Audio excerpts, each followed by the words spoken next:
Nagpatupad na ng preemptive evacuation ng lokal na pamalaan sa lalawigan ng Albay sa mga residente na nasa loob ng 6-kilometer permanent danger zone dahil huyan sa tumitinding aktibidad ng Bulkang Mayon. At sa ngayon po, nasa alert level 3 na itong tinaguriang Sleeping Lion Volcano matapos itong magbuga ng makapal na usok at makapagtala po ng 85 rockfall incident o yung pagbagsak po ng bato at maging ng mga pagyanig sa paligid po ng bulkan.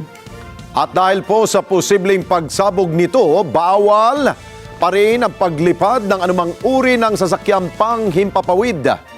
Report mula kay TJ Mendoza.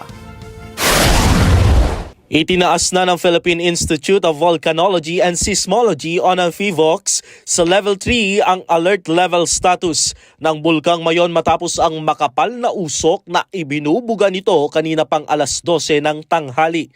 Dahil sa nakaambang peligro, agad na nagpatupad ang pamahalaang lokal ng Legazpi City sa Albay ng preemptive evacuation sa mga nasa loob ng 6-kilometer permanent danger zone ng bulkan.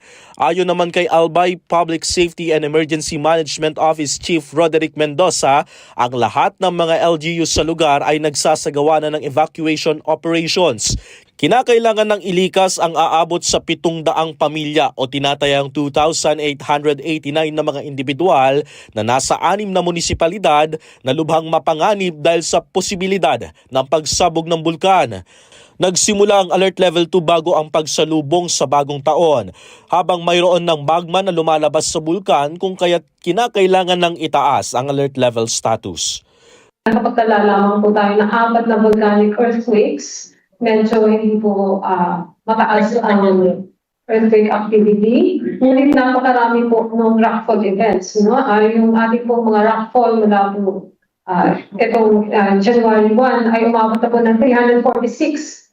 At kahapon po ay nakapagtala po tayo sa loob ng 24 oras ng 85 mga rockfall events. Ito po ang pinakamataas na tala ng rockfall na ating pong na-record sa Mayon Volcano. Pinaalalahanan rin ng PHIVOLCS ang nasa loob ng 6-kilometer radius na mapanganib ang mga rockfalls o mga pagdausdos ng mga bato mula sa bulkan, ang mga lava flow at ang mga nakakasulasok na usok. Nauna nang nagpatupad ng Notice to Airmen o NOTAM ang Civil Aviation Authority o ang CAAP sa mga piloto nito para iwasan ang paglipad sa paligid ng bulkan dahil lubha itong napakadelikado para sa mga sasakyang panghimpapawid. Kanina na rin nag-issue ng Expanded Flight Safety Advisory ang CAAP dahil sa kasalukuyang volcanic activity ng Bulkang Mayon. TJ Mendoza para sa Mata ng Agila. Matatag, matapang, matapat.